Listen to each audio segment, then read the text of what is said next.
हिमांशु जोशी, तुम्हारे लिए की बात हम करेंगे।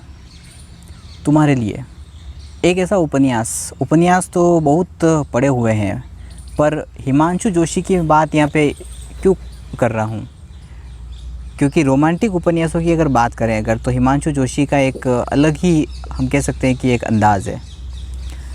जब मैंने हिमांशु जोशी को पढ़ा, तुम्हारे लिए को पढ़ा, छाये मत छूना मन पढ़ा, उनके उपन्यासों को जब मैंने पढ़ा तब कहीं ना कहीं मुझे लगा कि अरे ये तो मेरी ही बात है।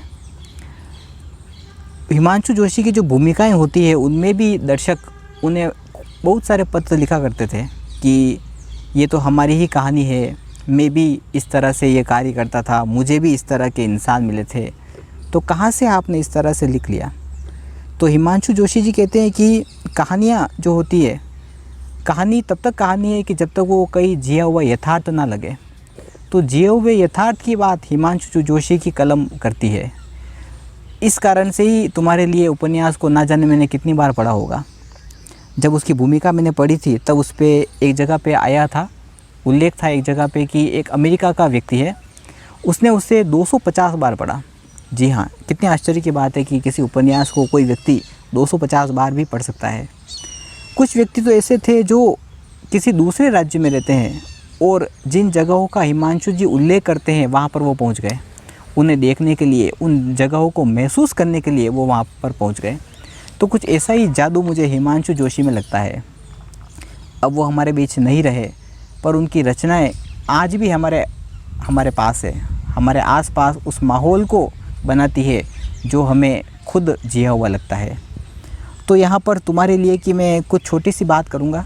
कहानी तो तुम्हारे लिए मैंने पहले ला चुका हूँ, मैं हमारे वीडियो में है तुम्हारे लिए। कहानी का मैं संक्षिप्त परिचय दूँ तो यहाँ पे अनुमेहा और विराग की कहानी है। अनुमेहा एक लड़की जो अपने मामा के घर पर रहती है और अध्ययन करती है, और विराग एक लड़का जो शहर से, जो गांव का निवासी होता है और शहर जाकर अध्ययन करता है। किस तरह से दोनों मिलते हैं, किस तरह से दोनों का जो प्रेम है वो धीरे धीरे उभरता है और रुकावटें आती है, वो रुकावटें अप्रत्यक्ष रूप से प्रकट होती है। अप्रत्यक्ष रूप से प्रकट होती वो किस तरह से मानसिक स्तर पर विराग को प्रभावित करती है, उन सब का उल्लेख यहाँ पर दिया गया है। तो ठंडी सड़क का उल्लेख है इसमें। ठंडी सड़क मैं कभी गया नहीं हूँ, पर सोचता हूँ कि अगर जीवन में कभी मौका मिला तो इन जगहों को मैं भी ज़रूर देखना चाहूँगा। ठंडी सड़क, माल रोड, नैनीताल, अनुमेहा और विराग, ये सब तुम्हारे लिए की सुगंध को आज फिर से बिखेर रहे हैं। जी हाँ, आज फिर से तुम्हारे लिए की याद आने पर मैं ये चीज़ें पढ़ रहा हूँ। हिमांशु जोशी को पढ़ना जैसे अपने को आईने में देखना। एक एक शब्द मन की परतों को यूँ उधेड़ते हैं जैसे कभी इनका अस्तित्व ही न रहा हो। जो वक्त इसे पहली बार पढ़ने के बाद उड़ चुका था वो आज बादल बनकर बरसने को आतुर है। मन भीगेगा फिर से, कुछ अरमान टूटेंगे फिर से, एक कसक उठेगी फिर से। मन की इतनी बेचैनी, इतनी छटपटाहट जाने कैसे हिमांशु जोशी शब्दों में डालते हैं। उन शब्दों की आकुलता को समझ पाना ही मन फीका कर देता है। तो लिखने वाले की कसमसाहट का अंदाज़ा भी मुश्किल है।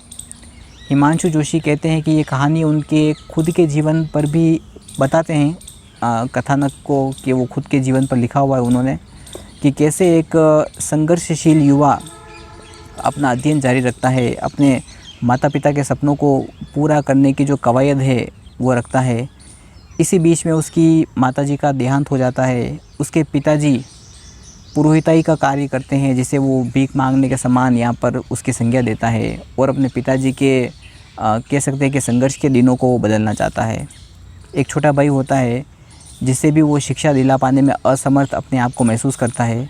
तो उसकी जो मनोस्थिति है वो किस तरह से हो जाती है, इसको हिमांशु जी बहुत यथार्थ रूप से चित्रित इस उपन्यास में करते हैं।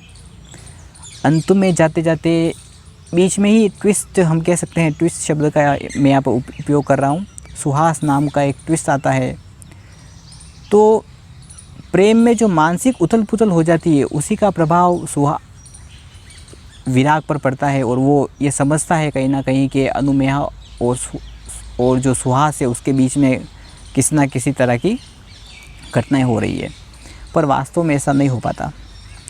इस तरह से एक दूरी विराग जो है वो अनुमेहा से बना लेता है।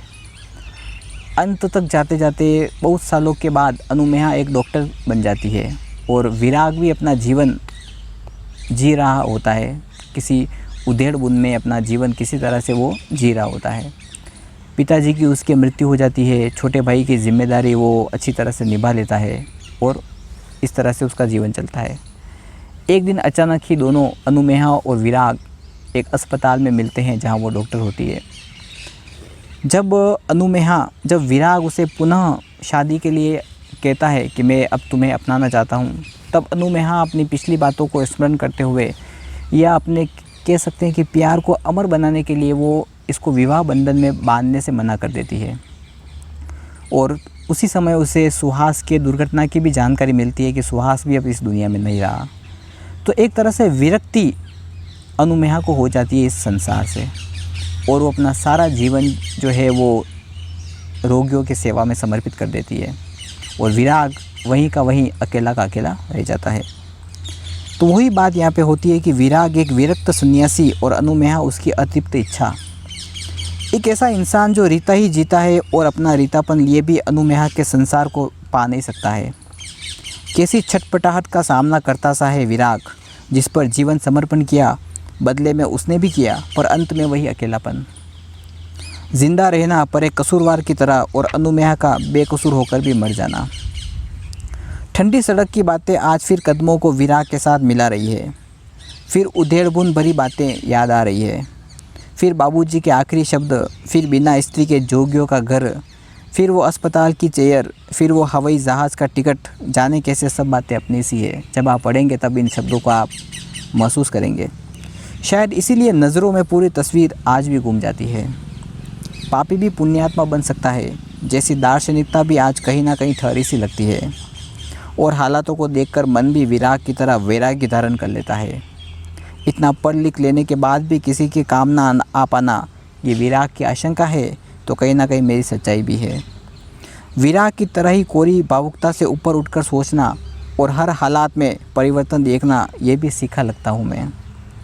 कोरी भावुकता में कैसे जिया जाए, भला इसका अंदाज़ा लगाना मन बिगाड़ने जैसा है। विराग और अनुमेहा की हिमांशु जोशी की कहानी होकर भी जीवन का हिस्सा लगती है। जादू हिमांशु जोशी का है जो असर सीधा मन पर करता है और ये मन, इसका तो कहना ही क्या, ये भी बावरा है मेरी तरह। धन्यवाद।